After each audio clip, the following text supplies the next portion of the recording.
Guys, good morning. Here we are again sa farm. Welcome po sa Agri Integrated Farm. Yan po yung update ngayon sa ating upland na rice po.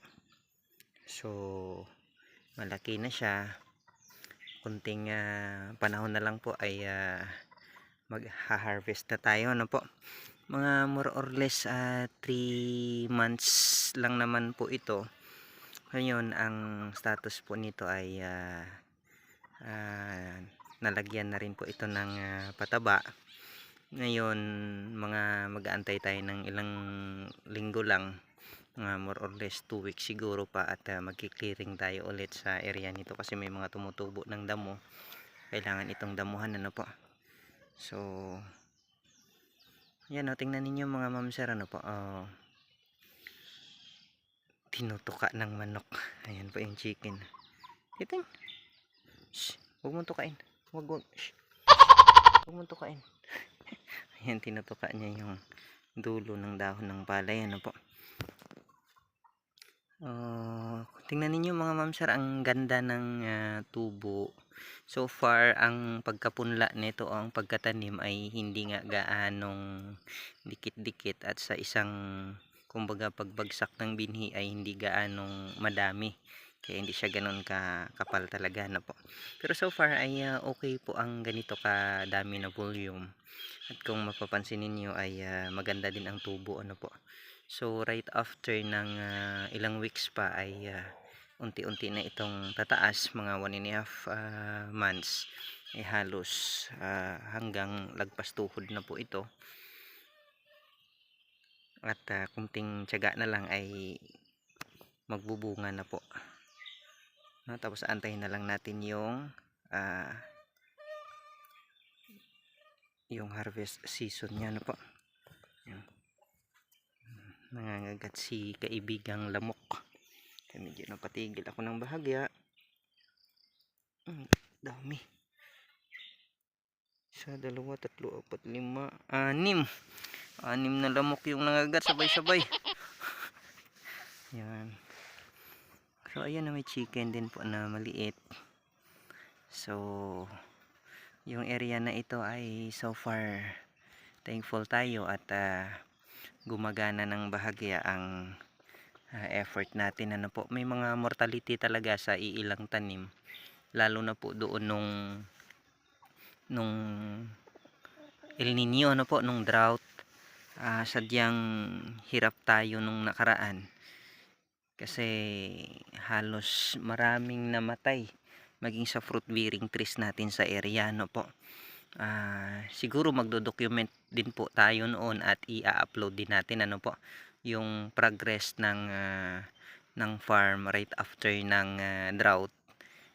Pero i-cover up din natin yung lahat ng namatay na binhi, pati ang mga nasira na part ng natin, ng mga pananim natin dito sa farm po. Lalo na yung coconut dwarf, marami. Iilan din na natira, pero more than 50% po ang mortality sa totoo lang. So medyo nalungkot tayo ng bahagya doon. Pero sige lang, sabi nga po time will come, mapaparami pa rin natin yun. Tiyagaan lang talaga. Huwag ikaw dyan. Tinutuka ng chicken natin yung dahon ng palay po. So yan ang isa sa kalaban natin ngayon. Yung alaga din natin mismo ay inuunti-unti yung dahon po. Pero so far konti lang naman silang pumupunta rito. Ngayon mga ma'am sir, kung susugin natin yung dulo nitong flat or kahon, ika nga, yung dulo nito ay medyo bangin siya ng bahagya patungong riverbank po. Ilog po ang bandang baba nito, mga more or less 100 meters siguro. So kung maririnig ninyo ng bahagya, yung tumutunog na daloy ng tubig, yan yung parang umaagos. Thankful tayo na ganito ang farm pansamantala, ano po. Sa ngayon may progress na, unlike ng pagdating natin nung last year. Ano po ito, talagang kasi ilang taon na nabakante, kaya ang mga damo, mga wild plants, baging, mga punong kahoy, talagang napakarami. Kaya medyo nahirapan tayo at ang buong team para i-clearing po ito, ano po. So far, after ng progress, after a couple of years, we are trying to target 5 years from since last year, naka 1 year na po tayo, upload tayo ng documentations na regarding po sa before and after nitong farm, ano po, maging kung paano tayo nag-start dito. Kasi so far po nag-start tayo, wala tayong kubo, saan tayo sumilong, yung parang mga ganon, luna lang po kasi ang ginamit natin noon. And then we use alternative methods, mga resources natin na nandito lang po sa area. So far yung pinantali nga natin noon ay gumamit tayo ng yung ilan bagging pa po para lang mai-provide ang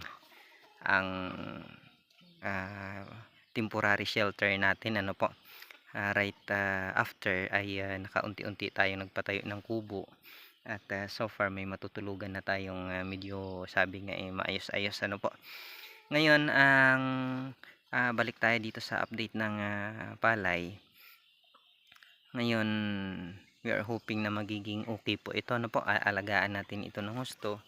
So far ito yung unang tanim dito ng na nagtanim tayo ng palay, ano po.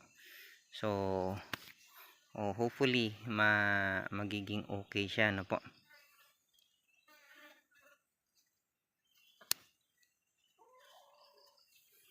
Ayan.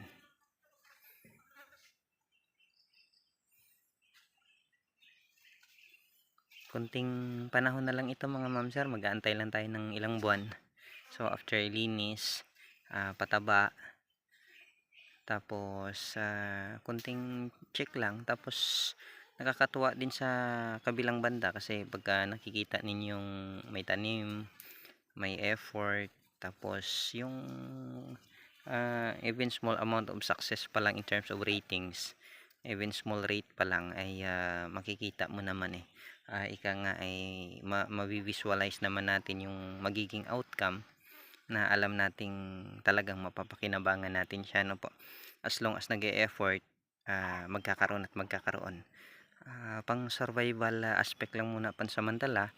Then if time comes na medyo okay na po talaga ang paligid, halimbawa tighten na tayo in terms of mass production kasi na-clearing na po for the meantime kasi more on clearing tayo sa farm, kaya hindi tayo makakapagpa full blast ng tanim, ano po.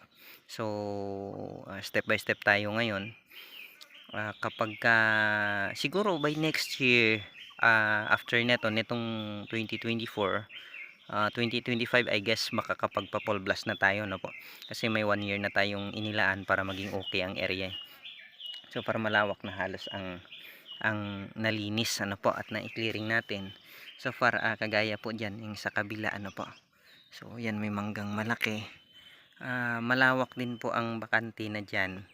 I-clearing na po natin yan halos, pero hindi lang nataniman at hindi natin naagapan kasi tumawid tayo ng Palawan last month. So more or less 3 months din po ako doon. Kakauwi ko lang din po nitong mga nakaraan lang. So far yung mga nag-effort totally rito ay ang mga iniwan nating mga kasamahan at mga pinagkakatiwalaan natin dito sa farm, ano po. So thankful tayo na ang effort ay nandito. So nakakataba lang din ng puso na alam nating na ma-maximize natin ng bahagi ang small span ng area na i-clearing na, ano po. So far ang livestock natin ay unti-unti na ring dumadami, gaya ng chickens po. So we're hoping and looking forward that time will come ay talagang lalo tayong magkakaroon, ano po. So yan lang muna ang update dito sa agri integrated farm. So hope you enjoy watching and kindly subscribe, paki-like na rin po, like, subscribe, and click the notification bell. Wow! Yun.